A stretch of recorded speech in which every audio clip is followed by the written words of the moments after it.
Welcome to episode 14 of the Out of Bounds podcast. I'll go by the name of Liddell the Fashionista, manager editor here at True Agriculture Magazine. And I'm here alongside the man in the middle, Mr. Donnie. Do not call me Donovan Wilkins. Man, Kyrie Irving, a.k.a. Third Eye, a.k.a. Mr. Euro Step to your girl. He's out sick right now, so we're going to hold it down for him this week. But, as you guys know, we were out last week because we wanted to wait until the end of the NBA Finals to have a lot more to discuss. And boy, do we have a lot to discuss in this weekend's sports. We really do. But before we get to all that, Mr. Donovan Wilkins, how you feeling this week, brother? I'm feeling good. I know we talked a little bit off camera, off the record, about how I was feeling after the last podcast. And to any of my family members watching who I decided to decline their calls, I am perfectly fine. I'm in good health. Yeah, I'm declining calls left. Currently, my phone is on disturb mode.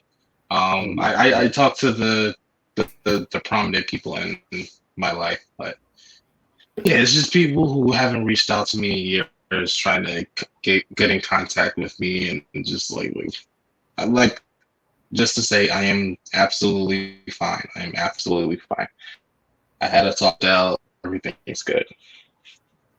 Yeah, and for those of you that are references, this one, hey, what podcast episode are you talking about?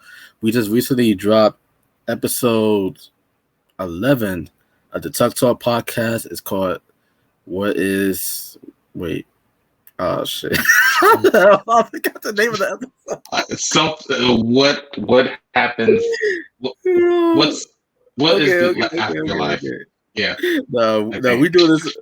I'm not editing that out. This is all one take. This is naturally hey, sometimes you forget. Tuck Talk episode 11. What awaits you in the afterlife? So go ahead. We're gonna have the link in the cards to that episode up above, so you can check that. It was a very powerful discussion. I would say it's not the first time we basically touched on suicide, but anybody that's going through any suicide thoughts, have ever experienced suicide thoughts, for one, prayers are with you. I hope that you have a confidant that you can talk to, kind of like how our guy Donovan Wilkins have here with us within the True Agriculture family. And hope you guys check out that episode. Leave your thoughts and comments below for that. And I always reply to every single message, so you ever need somebody to talk to, I'm there. Also, we have a link to a suicidal hotline in the description for that video, so please check that out as well. But now, with that being said, welcome those of you that are also new to the Out of Bounds podcast. Hope you guys enjoy. Hope you guys stick around for this episode. Like I said, we have a lot to discuss in the world of sports, and we're not going to waste no more time. We're going to get straight into it. So, as you all know, NBA Finals just recently passed. It was the first final without LeBron James or Steph Curry in the past 10 years, which is very weird. But it opened the doors. Very refreshing. It opened the doors for a lot of fresh matchups, a lot of fresh faces. You have representing the Milwaukee Bucks, Giannis Antetokounmpo, two-time league MVP, Defensive Player of the Year, All-Star Game MVP, now NBA champion. And then opposing him, you had the duo of Chris Paul and Devin Booker. Chris Paul, the old gunslinger, basically took him so long to get to the finals. Came up short, unfortunately, but I'm not surprised. So, with that being said, I guess y'all already know where I'm going with my thoughts. But how would you remember the 2021 NBA Finals, Donovan? The way I'll remember it is Giannis and the Bucks prove that you don't need a big three to win the ring. I know most people will say, but he had Drew Holiday and Chris Middleton. They're stars, but they're not all stars or superstars, as I call them. But yeah, it just proved that you don't need a big three to win a championship. He proved that loyalty still exists and is still relevant in today's NBA. I would have went with the route of Chris Paul playing in his first finals series as the biggest takeaway from this year's finals, but I gotta say, Giannis winning just tops everything. Now, with that being said, do you think that Giannis is the new face of the league? No. No. I laugh because that's what a lot of casual fans are saying on Twitter and stuff like that. But no. Let's be clear. The faces of the NBA right now is LeBron James and Kevin Durant. Now And that's Steph Curry. not And Steph Curry. yeah, we could He's in a lot of commercials, bro. He's in a lot of commercials. yeah, you're right. We'll put that He, in he there. has that. But He has that great family man image. So people that is love true. that. But yeah, He's besides he's those three, we're only talking about this because Giannis just won the ring. If he didn't win the ring, we wouldn't be having this conversation. So it's one of those relevancy bias, as I call it. Uh, just because he's popular now doesn't make him the face of the league. It's still LeBron James when he comes back.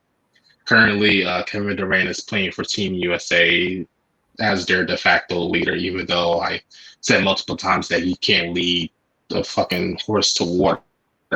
More on that later. We're gonna definitely get yeah, more. But no, I wouldn't say he's the face of the league. I get where you're coming from, but I would say he's not the face of the league for totally different reasons. Oh, please explain. Well, for one, I do agree with the three faces right now being LeBron, Steph, and KD. But you have to also take into account that all three guys are past the age of 30, and they're more closer to the end of their careers than the peak of their careers. Giannis is only 26, going on 27 years old if he's not 27 already. But you would think that he just won his first ring.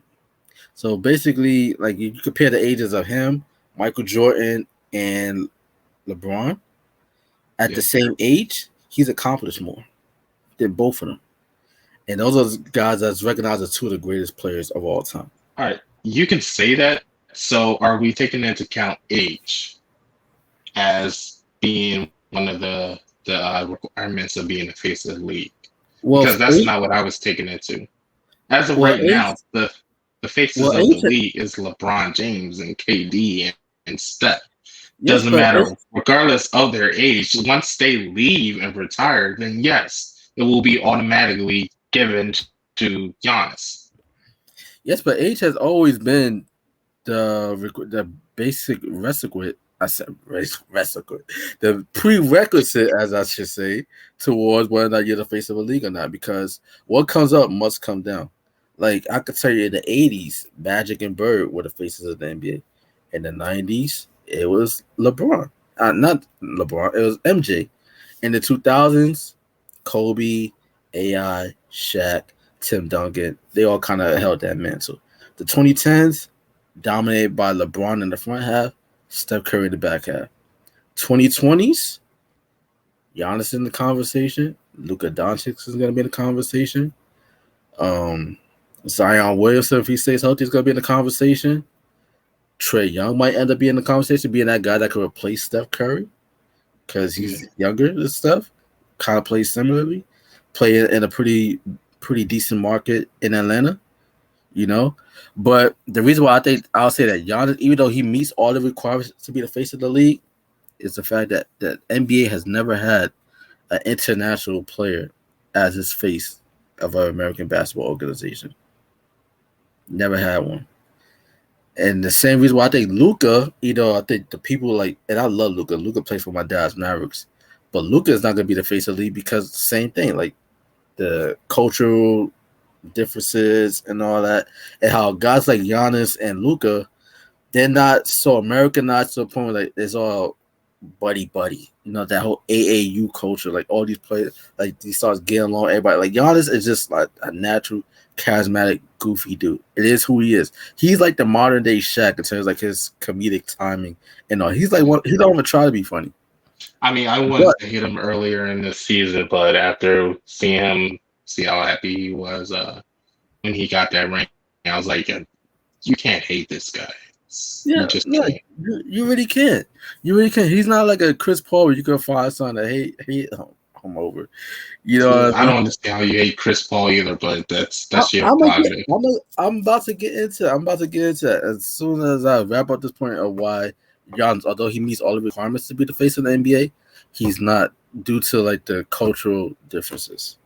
That being the main thing, and two, I like mean, he that's the same reason why Stephen A was voicing his opinions on about Shohei Ohtani. Yeah, yeah, I was not about to butcher his name, but yeah, on that guy, the baby Babe Ruth they call. and to me like it's fucked up. I'll be honest about it, it's fucked up, but that's just the way it is in America, especially in the sports media. Like look at some of the most popular athletes in the world, like Lionel Messi, Cristiano Ronaldo, Neymar. I know these are all soccer players. You don't really watch soccer like that, Well, but but like I know those names. yeah, That just speaks to their impact. but they would never reach. Like they would never be like, although they're like big stars all across the world, Europe, South America. They never captured America in They my won't. eyes. They won't. And not only that, because like they do not play in America, like their clubs are like based out of Europe. But the fact that okay, like they're not one of us. You know what I mean? Giannis, although he is a fellow black man, he's not one of us in terms of American culture. Now, if he was like, if he was, because it's crazy because he basically to me he can do everything that LeBron James could do, just about. He's not as skilled as LeBron, obviously, but in terms of like the numbers, the way he puts up the numbers, he puts up LeBron James numbers. But he would never be LeBron because he has not grown up under American culture. He seems to be very family oriented. Like he's very tight with his brothers, his mom, his dad. It's all about his family, his wife, his children. Like he's not out and about. Like how LeBron James would be, or even like to a lesser degree, like a Jimmy Butler. You know what I'm saying? Like Jimmy Butler been like all over ABC doing like promotions for like the Rock's upcoming movies and all that. Giannis is. I don't see Giannis ever being that type of guy. Yeah, I mean, he already mentioned earlier in his career that he's not interested in going the LeBron James route or the Hollywood route. He wants to Exactly. focus on what he does and does well, which is basketball. But Zion Williamson, I definitely see Zion Williamson, especially if he stays healthy. He could be the next face of the NBA. I'm not gonna lie, I literally forgot about that dude until you just mentioned him. So I don't know how you can forget about Zion Williamson, but I honestly don't know, but yeah, I literally forgot about that dude until you just mentioned him. I think him, Trae Young, and who knows? Maybe it could be somebody from this upcoming NBA draft. It could be like Kate Cunningham or like Jalen Suggs. It could be like one of those dudes. I mean, LaMelo Ball could be another face of the league. yeah, So I think nowadays in today's present society, Giannis does have a shot. More so because the way American basketball is being evolved into more of an international thing. That a lot of international basketball players are now coming over here to play in the NBA, and we see that in the Olympics as well. So I do think he has a shot. It's just more about will American culture accept into that. some of the top 10 best players in the NBA aren't even American. Yeah, exactly. So it's all about will America accept a what is he? Greek, He's I Greek. believe. He's from Greece. Greek. Will America accept a Greek player? Yeah, but get back to like to wrap up this segment as far like what will I remember most about the 2020 NBA Finals? Props to Giannis. I'm happy for the dude, but for me, it's Chris Paul, obviously. Yeah, up 2-0. He had some bad performances during the finals. And plus, the Let's dude, not forget that Scott Foster was the head ref no, in that's Game just 3, and that's he just also ref that's just an Game excuse. 7. That's just an excuse. That's an But excuse. it is kind of weird that the NBA would bring him back for Game 7. Are there not a lot of qualified refs? Game 6, the series did not go 7 games. It's great games. The I Suns apologize. lost. The Suns lost four straight, becoming like the third team in NBA Finals history during the 1977 Philadelphia 76ers and unfortunately my 2006 Dallas Mavericks, as the only teams to start series 2-0 and lose four straight games. So, That's tough. I just think it's weird. I don't believe in conspiracy theories in sports, but it is weird that the NBA would announce Scott Foster. some players are just not meant to be champions, and No, some players just aren't meant to be champions. And I've I've given Chris Paul as much criticism and slack that I gave Chris Paul. I also give him a lot of praise. He's a first ballot Hall of Famer, one of the top five greatest point guards ever. I guess you could say he's a great leader, so to speak, but to me, he seems to only be able to lead young boys, like teams for like young men. Like some of his best leadership jobs that he's done was with the OKC Thunder, because they had a young roster, and with the Phoenix Suns. He could that whole rah rah like trying to be like the what whole. about his run with the Rockets before he got injured? They easily could have won that series against the Warriors. Okay, but he was hurt. Great, he Yeah, played, so but he you're not always going to say that he didn't lead that team?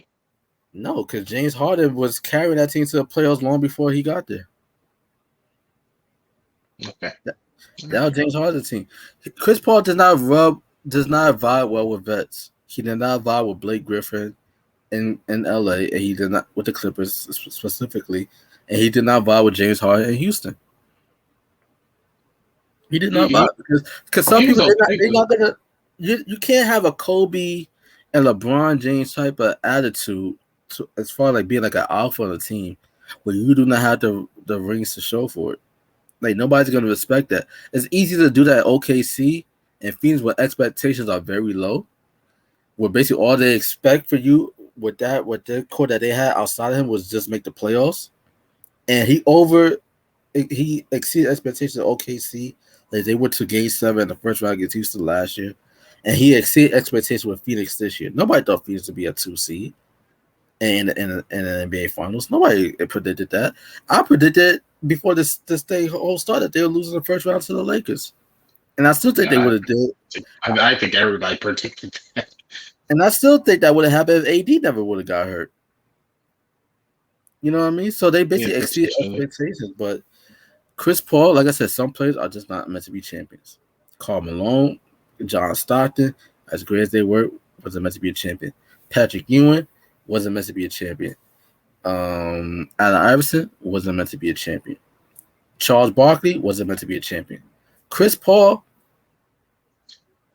I mean, I feel like I gotta defend AI because he had a terrible team. I mean, he did. his Allen Iverson did the single best carry job in sports history. He correct. deserved like a free like spa day in Philly every single year because he carried Yeah, that if team. he had an ounce of talent on that team, besides fuck up, blinking on this name, A tumble. Mutombo, yeah, Diki Mutombo. Yeah, I think If he's he defensive had an player. ounce of talent in that team, they easily could have won. But I mean, it was going against prime Kobe, so what can you do? Yeah, but like I said, to wrap this up, I'm happy for Giannis. Sucks for Chris Paul. Who knows? Maybe he might piggyback, go to like the Lakers or the Miami Heat or some team like that, and just get a ring from there. But to me, I think his window has officially closed. This is his best opportunity to do so. It didn't happen. It is what it is. And plus, it's kind of messed up as well that he did not publicly congratulate the team. Like he just walked up the court without congratulating the Bucks. I think that was very bush league. So that LeBron Yeah, James, I know LeBron James does that a lot as well, but at least LeBron's a champion, so you can forgive him for that. But Chris yeah, Paul, that was a bitch move. I gotta admit that. thank you for saying it for me. It was all right, but speaking of a team having so much talent, let's get to Team USA. Now, in episode 13, a couple of weeks back, the title for that episode was "Has the Rest of the World Finally Called to Team USA?" And we did get some pushback on that for some people that checked out the episode, by the way, thank you viewers for checking out the episode out about. Hopefully you're back for this week to check out this week's episode. But Just to see how wrong you were. exactly, because they're like, oh my god, like just give it time, like they have like some of the best players, KD, Dame, and all that. Like they haven't had time to like gel together, But everybody know that the most talented team normally wins. No, not in this case, because as we've seen, like Team USA, they've been outplayed, they've been outcoached. They're not even operating like a true system. And they have some of the best players. Like LeBron James is not walking through that door. Steph Curry is not walking through that door. James Harden, Kyrie Irving, Anthony Davis. None of these guys are walking through that door, but they still have enough talent. Yeah, it's not like they have scrubs. They have Draymond Green, they have KD, they have Damian Lillard, they have Zach LaVine. Like they have stars. And KD's the best player in the league. And he's supposedly supposed to be the best player in the NBA, but like I said before, and time again, in my eyes, he's not the best player, and that's for one thing, leadership. And we're seeing it right now. He can't lead a team. Some of the best players are not going to be your best leaders. Like, I love Allen Iverson. Like, Allen Iverson is my favorite player, but I would not say Allen Iverson was a great leader. Okay, he wasn't a great leader, but he was the leader of the Sixers. I think everybody can say that. No, he was the best player. He was the best player on the Sixers, but I can't say he was the leader either. I just can't. Because the whole practice thing, like if your best player is constantly going at the coach. Like I know if we talk about practice, but like if your best player is constantly going at the coach, like the tone is off from the start. Yeah. Like the reason why the Spurs worked out so well is because Greg Popovich was able to get on Tim Duncan, and he was the best player of the team. And Steven Jackson even said this. I remember, I think he said it on the all the smoke podcast that he does with Matt Barnes. Like I see Popovich yell at Tim Duncan and Tony Parker, Manu Ginobili. So he's yelling at me then, and I'm Steven Jackson. I'm just a role player. I gotta get in line too. You know what I'm saying? Like sometimes, like as a coach, like you cannot basically communicate with your star players, your franchise player, and get them to fall in line. Nobody else is gonna fall in line because everybody gonna be like, everybody's on the team. Like, all right, the star player has more clout than the coach. Yeah, and that's what they with AI kind of went wrong, and why his career ended up the way it did at the end, where we basically got blackballed out the NBA because he balked at the idea of coming off the bench and being like that veteran leader. You know what I mean? Yeah. But and it's funny because the Team USA, the only time that I remember AI, he was on that 2004 Olympic team, and now it's the last USA team that did not win gold. So let's ask the question here: like, will Team USA basketball win gold this year? Even though it's only one game, they lost the opener. It's like, I mean, people want to say it's one game. That's happened. Like, just the first time they lost the opener, like God knows how many Olympics, Since I think 1994, I believe. I think it wasn't 94 because the Olympics was 92. They swept through that. 96, 2000, 2004. That was the only team since 92 that did not win gold. Then you had the 2008 Redeem team. They won gold. 2012, 2016 won gold.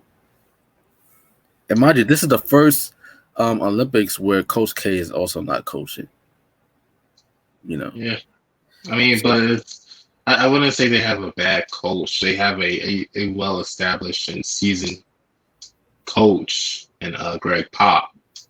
But I know a lot of people are saying maybe it's time to step down from coaching and stuff like that. I think we'll definitely reach the end of like Pop's, saying as being like one of the top masterminds in coaching because his Spurs has not made the playoffs in the past 2 years, for one. And I remember when he coached the 2019 USA team in the FIBA tournament, they did not do well at all. Granted, that team had a far less talented roster, but they didn't perform well. And this team is also a bad start. They had like a rough exhibition, when it's prepping for this tournament, and now we're off to a bad start. So I don't know. Like we could say it's the coach. Okay, everybody said okay, like he's basically bringing the San Antonio Spurs system to the Olympics, and these players they don't want to play that way. Or you could say like it's the lack of leadership. Now I think there is a leader on Team USA. Draymond Green, he's an emotional guy, but he's a leader. Like he basically sets the tone energy wise, but for some reason this team is just not clicking. Yeah, I mean, I think everybody knows where I stand in terms of blaming coach versus players. In my eyes, it comes down to whoever takes the shot.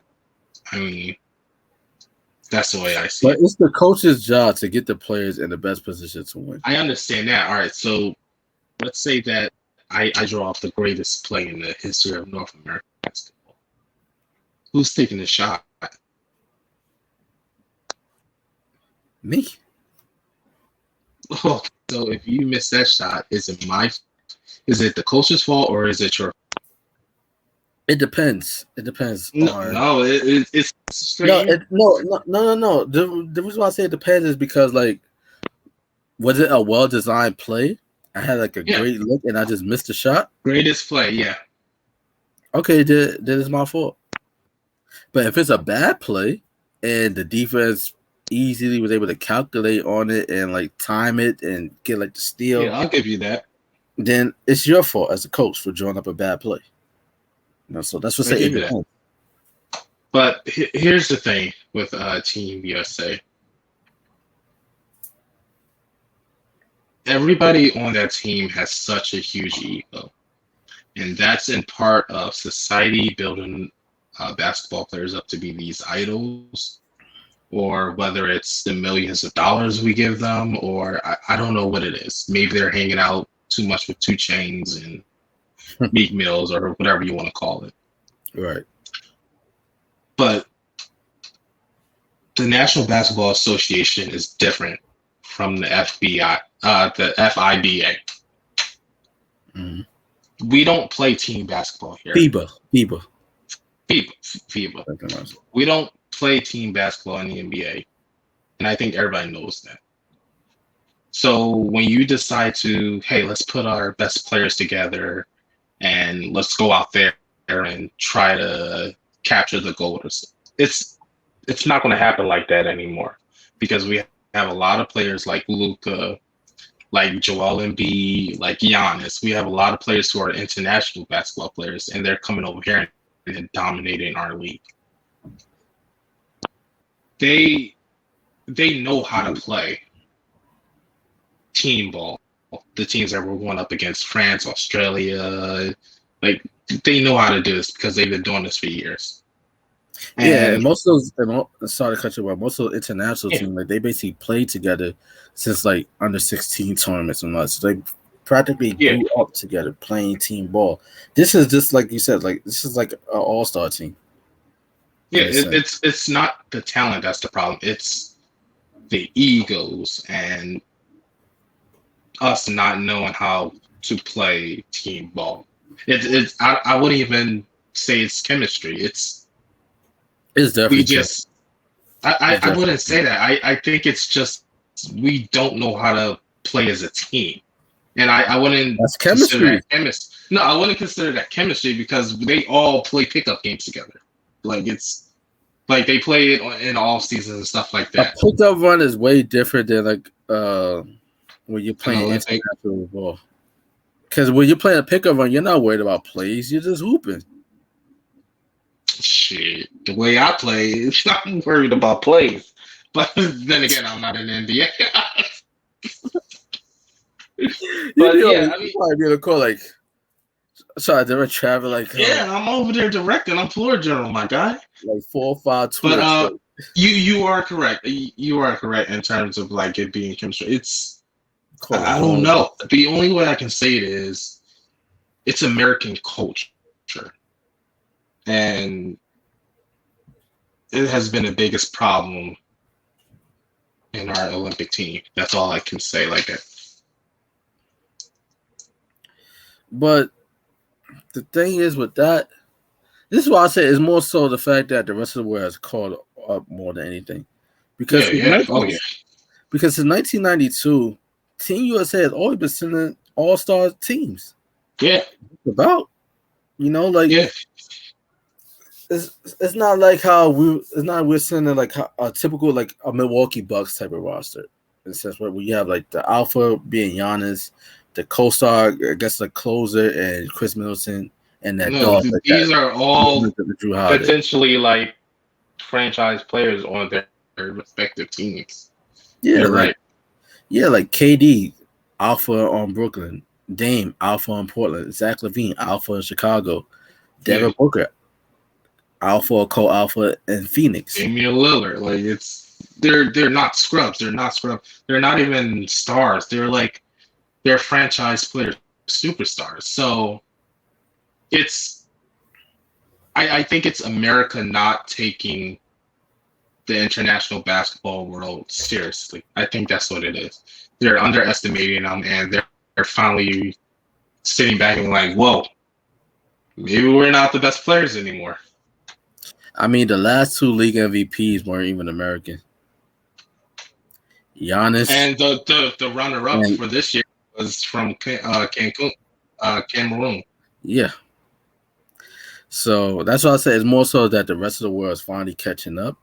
And the fact that also Team USA, like it's time to reevaluate your American basketball program. Like instead of just trying to get like the best of the best, then maybe it's time to like actually build like a team, so to speak. Like get like a assist, like a playmaker. Maybe get someone like a LaMelo Ball or like a Lonzo Ball or John Morant to run point. Get like one or two wing scorers that could also specialize in playing perimeter defense, like a Drew Holiday, like a Jimmy Butler. Maybe get like a stretch four. Somebody to play like the Olympic Melo role, which I think KD should be playing that role. I think he's trying, so he's just missing shots right now.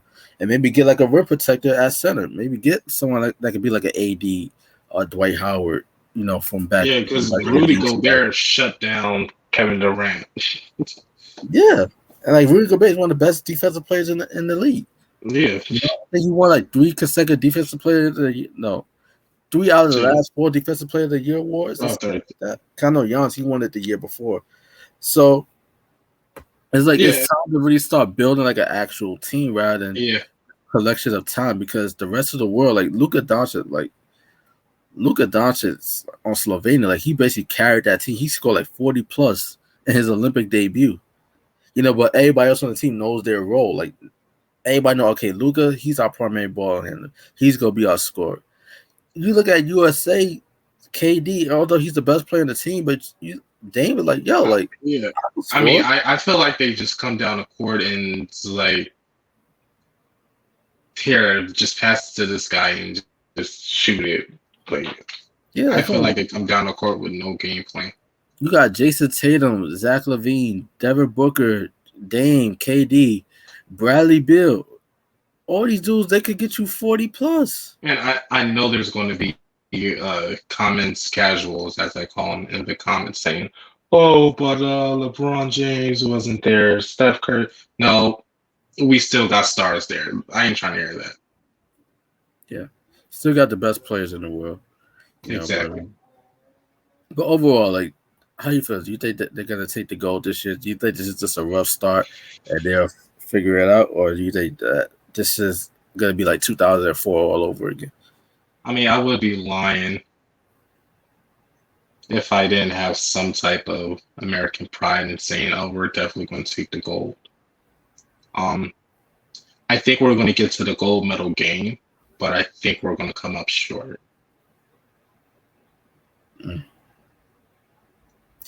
And mind you, like, we barely won the 2012 as well. Like, Kobe basically went off and helped us win that. Shout out to like great Kobe Bryant. In 2016 wasn't the smoothest ride either.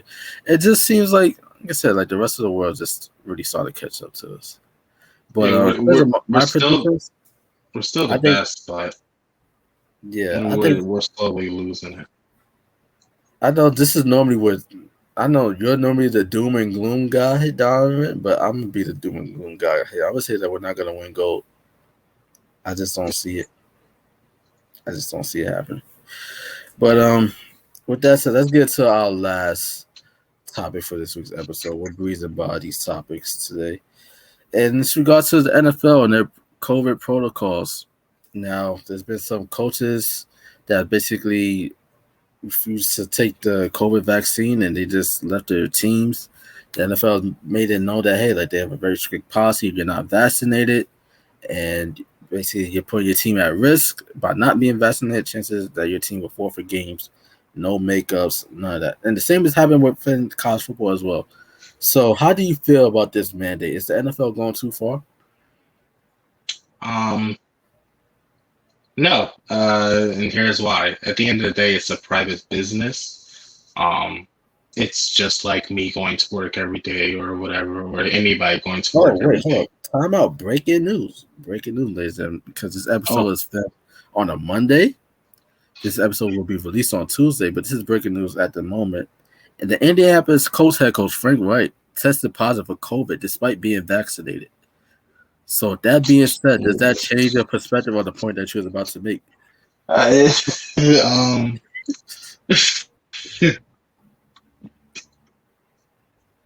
no, no. I think I can't really speak on what the NFL is doing right now because at the end of the day, they are a company, they are a business. Um, when you sign that contract, you do have to adhere by their rules.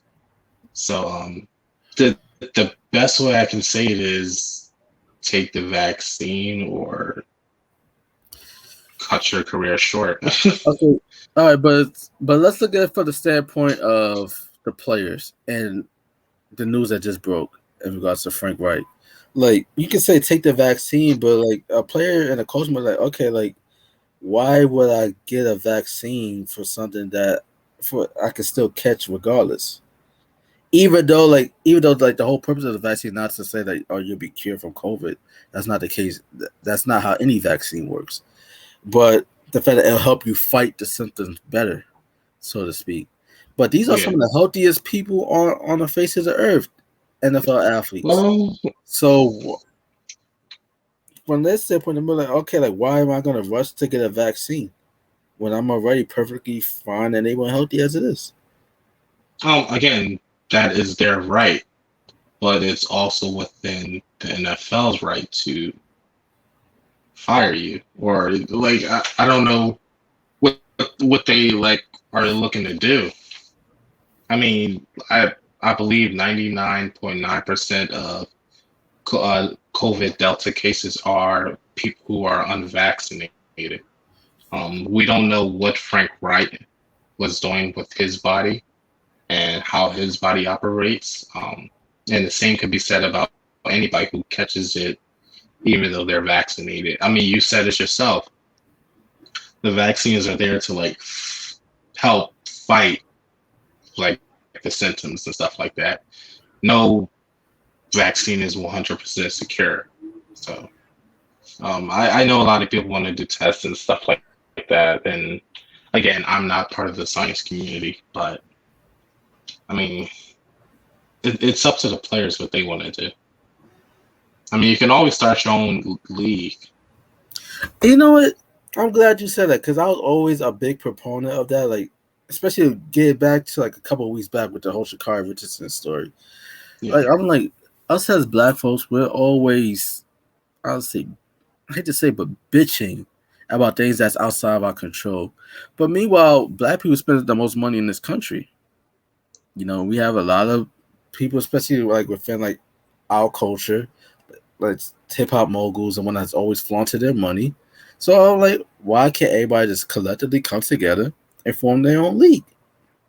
You know, considering the fact that most of the best players in the NFL are predominantly black players.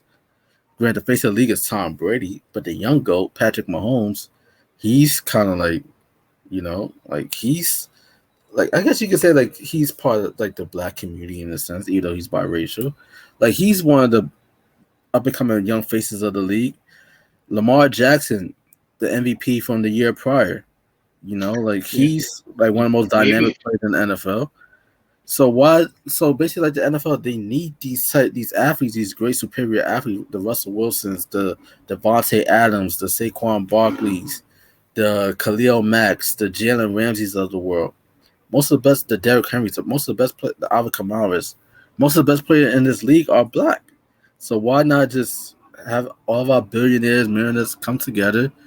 Like-minded regular folks come together and chip in to fund our own league. I But don't know. the answer to that but the answer to that question, that I believe is the answer to that question, is the fact that as a society, we always look at things that's predominantly black owned to be less than, Yeah. and it's crazy. Consider that the NBA predominantly black league, the face of the league black. NFL outside Tom Brady, faces of the league are black. So we already have the black talent. Look at college football. There used to be a time, especially at the University of Alabama, where they didn't even have black players on the team. Now most of the majority of the team are black. Next thing we recruit black athletes. And now Deion Sanders, who coaches at I believe Jackson State. I'm sorry. I know it's HBCU. I don't mean to like get the name messed up, so forgive me. But Deion Sanders, like, is not really much that separates an HBCU kid from an SEC kid. Most of it just comes down to opportunity and resources. So Yeah, why I is think it that we that's always look at black as anything that's black owned as less than? Do you agree with that statement? no. I think that statement is true in terms of starting your own league. I don't know. I mean, I've said for years that LeBron James and Michael Jordan have enough money themselves to start their own 24-hour sports network and stuff like that. I Oprah did it, thought you were gonna say 24-hour but fitness. uh, honestly, I don't know. I feel like these are questions that should be coming up within athletes and stuff like that. I honestly don't know, and I would like to know the reason why they just don't start their own league. I guess it's too much work, resources, backing, investors, and anything anything that's worth having takes work. Anything that's worth having takes work. Even this podcast. This podcast is work. yeah, So it's like, but at the end of the day, like if you want to make it happen, you gotta make it happen. You know? yeah. I think it would be they would have to make too many sacrifices, and they love their checks. Unfortunate. Which is Yeah, unfortunate. But there is a loophole to this though. The NFL memo says that the only exception considered would be for those who provide proof through medical or religious reasons to not receive the vaccine. So, like, you have a medical or religious reason as to why you do not want to get the vaccine, then you could explore that. You could explore yeah. that loophole. So, there's that. I But mean, at the end of the day, you can't be mad at the NFL. I mean, that is their policy. They are a private business. I think people seem to forget that nowadays, and they can do that. yeah, yeah. I agree with that as well. Like, if you're subservient to the rules, to the ruler, then you have to follow the ruler's rules. Yeah, That's just the way it is. don't There's like no it. Start complaint. your own league. There's no complaints. There's no complaining about it. Well, you can complain about it, but there's nothing that's gonna do. Unless everybody in the league just boycotts it. All right, we're not gonna play. But the NFL, they've used scabs in the past. Before. The NFL, they put the shield before the players. Like the NFL is like a faceless league outside like guys like Tom Brady, Peyton Manning when he was playing. I guess right now Patrick Mahomes. Like it's a faceless league. They put the shield before anything. But I feel like if players feel the same way as like a Devontae Adams or some of these other guys out there, then put your money where mouth is and I just know Cole boycott. Beasley was the main one, even though I know he's not a Yeah, black, but I know he was the main one. yeah, but Kobe, he has I no clout. He has no clout. Shout out to Cole Beasley. I checked out his music. His music is you should do under the radar Cole Beasley's music. wait, he makes music. This is the first Yeah, I'm he's a hearing of rapper. this. He's a rapper. Oh my God, are you serious? Yeah, I gotta check that out. check him out. Hopefully, we can get an under the radar on him when our website is back up and running. Also, I'm glad I mentioned that.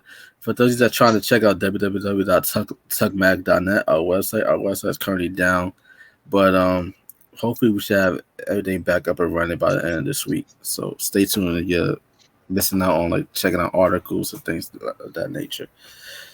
But yeah, I feel the same way as you in regards to the whole vaccine thing. Like, granted, me personally, I'm currently exploring my rights not to get the vaccine because I'm more of an Eastern medicine person rather than like a Western pharmaceutical type of person. So, but I feel like the main thing is as long as even you decide not to get the vaccine, it's to me it's a personal choice. Like I don't think a person is right for getting a vaccine. I don't think a person is wrong for getting a vaccine. I don't think a Yeah, person should be scrutinized for getting a vaccine. Also, don't think a person should be scrutinized for not getting a vaccine. Because at the end of the day, we're all Americans. We have our right to choose what we want to do. Granted, there are consequences, and we have to accept those consequences. yeah. I think it just gets muddy when we talk about and when we use the nobody should be scrutinized. But when it comes to like a worldwide health issue, I think that's where people seem to like forget that statement. What do you mean? Like you say, nobody should be scrutinized for getting the vaccine, and nobody should be scrutinized for not getting the vaccine. Um, but when we put the world health issue at the center of it, I think that's where we start to lose focus. Yeah, I'll say the main thing that we really should be promoting before anything else, vaccine, or just promote like living like a healthy lifestyle. Like eat your fruits, eat your veggies, drink lots of water. You know, get some get some vitamin D, get out in the sun. Be active. You know, and eat right. You know, Yeah, to some that could be like just being a pescatarian. In my case, being like a vegan or something like that. Because it's just you'll be surprised how much a change of lifestyle has a big effect on your health rather than all these pills, these vaccines and whatnot. Sometimes it's as simple as just changing your changing your eating habits. Sometimes it's as simple as that. But I just wish everybody nothing but the best in regards. And shout out to like the Minnesota Vikings assistant coach. What was his name? Rich Dennison, and the New England Patriots guy. I don't want to butcher his name. And then definitely exploring their rights. They decided that hey, like no job is worth my freedom. So there you go. it is. But with that said, let's plug ourselves on the way out. This is a short one, but I feel like we basically got to do what we need to get through this week. So Yeah. how about we plug ourselves on the way out? I'll start with you. Yeah, you can follow my social media right down there. Keep on the lookout for my upcoming book. That's it. Yes. And check out his poetry. My man is a poet. All right, He's I try nice to with be. he's no, you don't try to be, you are. You are nice with the pen, brother. You are nice Appreciate you. with the pen. You know, if nobody's gonna tell you, I'm gonna tell you. Talk your shit, Don. Like you're nice with the pen. As for my guy, our guy, Mr. Noah Austin, who couldn't be here, check him out at D Noah Austin. For also let him up for any of your photography if he needs. Like he's nice behind the camera. Just as David is Yeah, as nice behind the pen, he's nice behind the camera. yeah, check them Me, out. yeah, check him out. As for me, um, I don't know what I'm nice. I just do a whole bunch of. I got some skills, I guess. I If you got some. need any PR, look them up. Yeah, Fashion, that's all him. yeah. I try to do my thing. I try to do my thing. But yeah, you can reach me at Liddell the Fashionista. I'm also the moderator of the True Urban Culture IG page. So if anything you need as far as like event coverages, write ups, EPKs, just hit me up for rates on that, and we could definitely discuss further, whether it's via DM or email. My email's in my bio and my Liddell the Fashionista IG account, so you can always reach me there. But also if you check this out for the first time, hope you enjoyed this week's edition of the Out of Bounds podcast. It's unfortunate that you couldn't get us at our get it outside our full effect, our full power as a big three. But we'll be back next week, hopefully as a big three with our unit intact with myself, Donovan, and Noel Austin. No, Yep. because of course he's sick this week, but we hope he'll be feeling better by next week's episode. And hope you guys enjoyed. This is your first time tuning in. I hope you enjoyed. Hope you like this video. Share this video with your network. Consider subscribing to the network. Join our Tuck family. And hit that notification bell. That way you're notified for all future videos. Also, if you prefer to listen to us on audio, you can find us on Google Podcasts, iHeartRadio, and Spotify. And also Podbean as well. So with that said, I hope you guys enjoy the rest of your week. We'll catch you guys next week. Also, be on the lookout this Thursday on Twitch, the Gaming Chair. We will be back. We've been having some technical difficulties the past couple of weeks, but we're finally getting the hang of Twitch. So come check out your boys, me, Isaiah, Sean, play some video games, chat up with us, and just hang out. So until next time, family, we'll catch you guys next week. Peace out.